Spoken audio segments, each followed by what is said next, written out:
Hi, this is Steve, K8BZ. In this video, we're going to cover the management of a bulletin board for a remote packet station that's set up at a remote location, and how the manager of that needs to do that by gaining the SYSOP privileges to the bulletin board. Now, these same things would apply to your home station, to your TNC connected to your computer at your home station, but you always have SYSOP privileges on any TNC that's directly connected to a computer. You would have the SYSOP privileges via that computer. For a remote packet station, you need to get remote privileges in the manner described in the previous video. And once you do, this video is going to cover the things that you need to do to manage that remotely. So we're going to use the dumb terminal program, IP serial, for that. You wouldn't use Outpost Packet Message Manager because we need full control of the data that we need to send to and from the remote packet station. First thing we're going to do is just connect via radio to the remote bulletin board. And once connected, I'm just going to do a list command. The sign-on message indicates that there are 8 messages on the bulletin board. But when we do the list command, we only list 7 messages. So without SYSOP privileges, you have no way of knowing what that other message is, whether it's appropriate or whether it needs some attention from the SYSOP. Maybe it has some problems. So without having the SYSOP privileges, we can only list, we can only see and read, and we could only delete messages that are either from our station or to our station. We could also see and delete traffic messages, but bulletins, we can't do anything with those other than read them without SYSOP privileges, and we can't modify or change or correct any messages that might have some issues. So none of the edit commands are going to work for us. If I try to edit 208, and let's say I'm going to edit 202, and I'm going to change that to be a message to K8EO. And if I relist this, it still didn't change it. It's still to K8OE. So even though I tried to use the edit command, because I don't have SYSOP privileges, I could not edit that message. So we're going to log out, and now I'm going to reconnect to the bulletin board, W8GDW-1. Now at the first input prompt, I'm going to type SYSOP, SYSOP. Okay, now I need to let you know that after I typed SYSOP and pushed enter and sent SYSOP to the bulletin board at the first input prompt, I did get the 3 coded lines of numbers that I had to decode.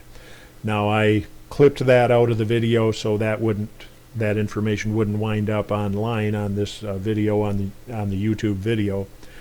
But I did log in, and I do now have SYSOP privileges. So I'm going to relist the messages. Now we'll see that we're going to see all 8 messages.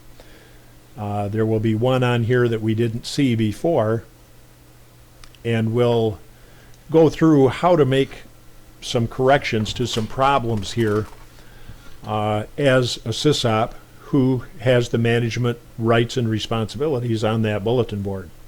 Now the message that we didn't display before is this message here, addressed to all. This is probably one of the most common errors you will find on a bulletin board. Someone will intend to send a bulletin, and they'll forget to send it as a bulletin, and they'll send it as a private message. I can't go back and redo all of the other videos. All of these videos build on knowledge and experience gained from previous videos. But if you will recall from the basic bulletin board video, 3 types of messages can be posted on a bulletin board: private messages, bulletin messages, and traffic messages. If you intend to send a bulletin and you accidentally send it as a private message, the category that you named for that bulletin, in this case all, will be interpreted as a call sign and not a category.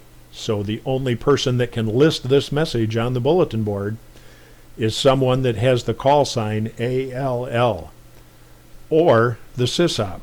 So anyone logging into this bulletin board without SYSOP privileges will never see this message. That was an accident that I actually created just for this demonstration. So what the problem is here is we have a private message addressed to the call sign ALL. Obviously, that should have been sent as a bulletin. So that's something that the SYSOP can correct. You'll never be able to correct it if you don't log in as the SYSOP, because no one would ever see that message. It would just be hidden from anyone unless they use the call sign ALL and logged into the bulletin board.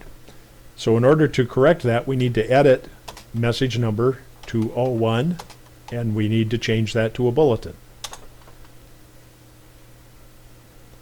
So now, as you can see, message number 201 is now a bulletin, so it can be listed and read by any station that logs into the bulletin board.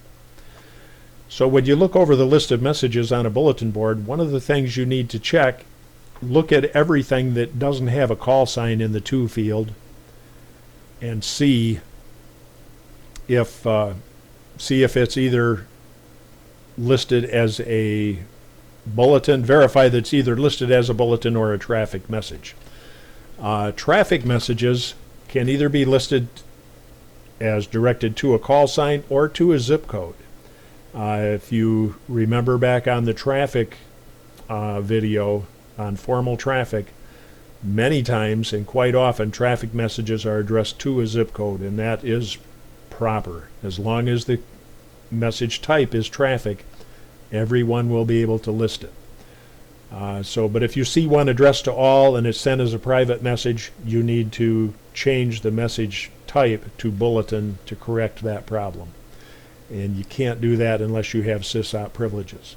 Something else to look at here is a very low size count or character count in a message. Here's a traffic message number 207. Let's read that, number 207, and we'll take a look at it here.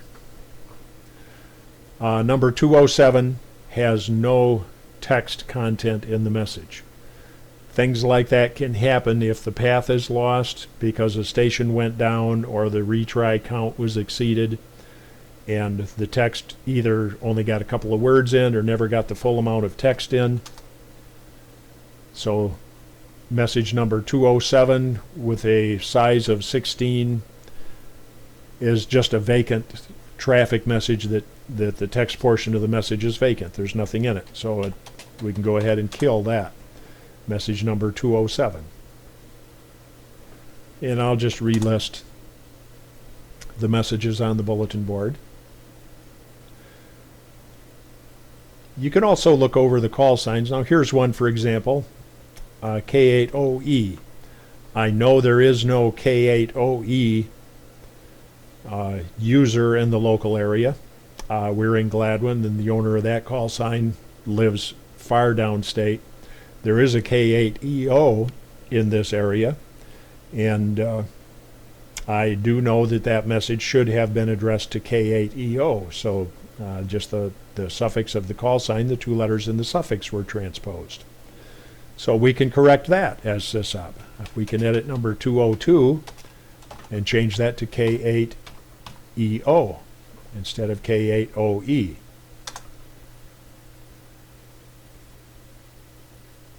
And that made that correction. Now there's also 204 has the same problem, so let's edit 204. Edit 204 to K8EO. So those two messages that were previously listed for K8OE now are directed to the correct call sign, K8EO.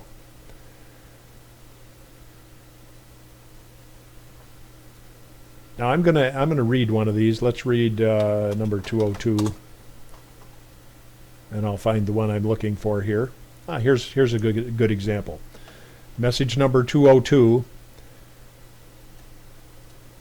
has a typo. Now this typo, obviously he'd be able to figure out what this means, but if you do have the ability as a SYSOP to correct text in a message.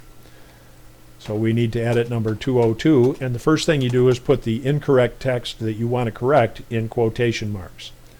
NGIHT, and then space, and then in quotation marks what you want to replace that with. Night. Push enter.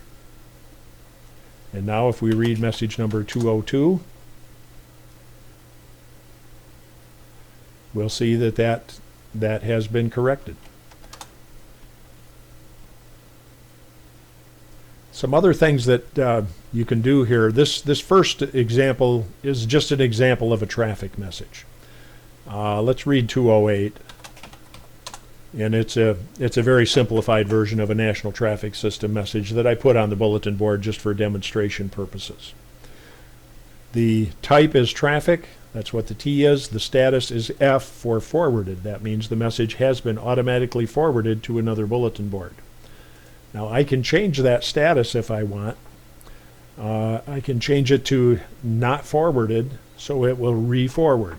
If for some reason that message got lost along the forwarding path, I can change that. So let's edit number 208, and typing F just toggles the status of the message.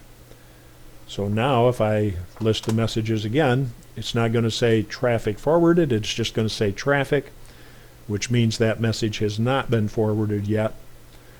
Now I'm not going to get into message forwarding in this video. When I disconnect from the bulletin board, we will watch, and that message will automatically forward from this bulletin board to another one via radio to K8BZ-1. I have that set up just for demonstration purposes at this time.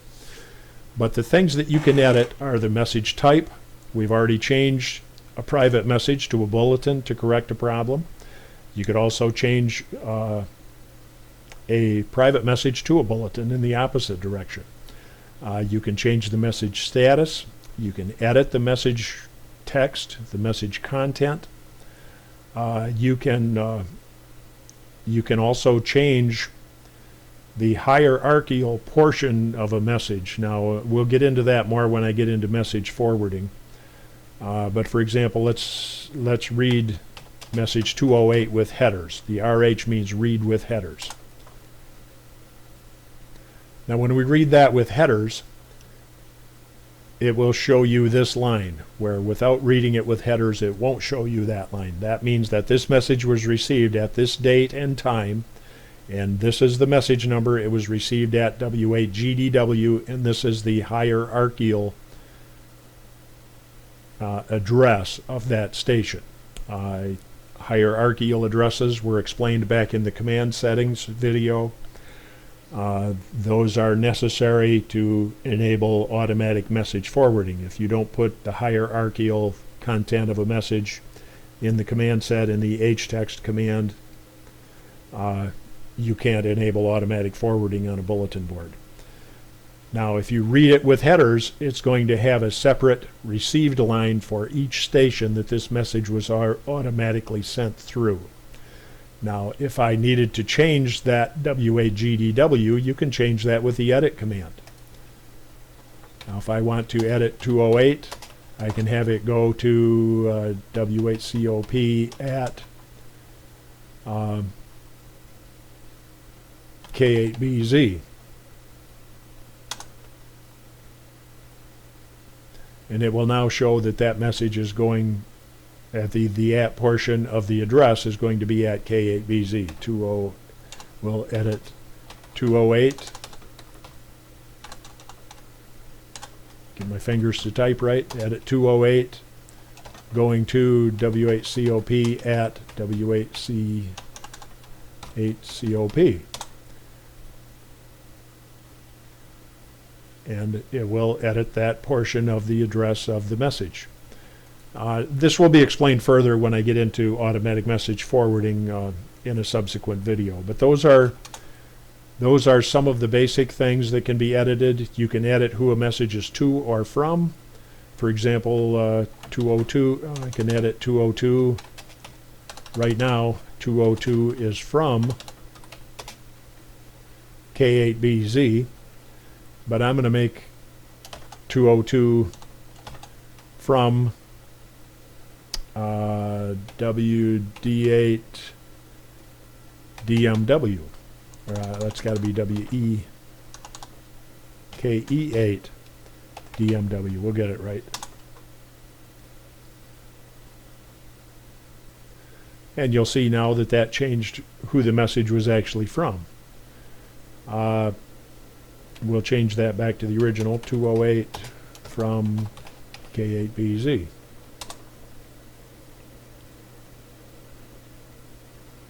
And we're back to normal.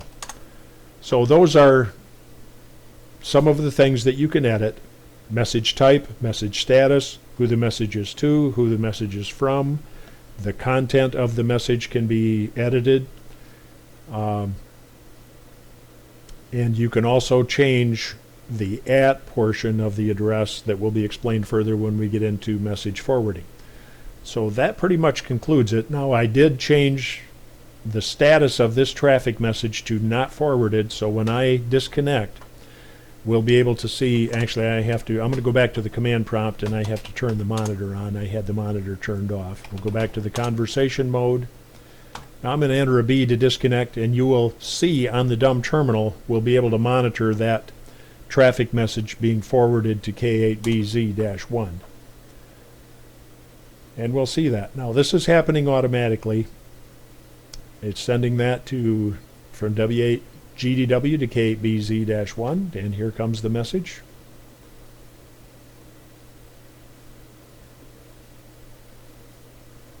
And it's done. Now, this is a demonstration of one of the very powerful tools of packet radio.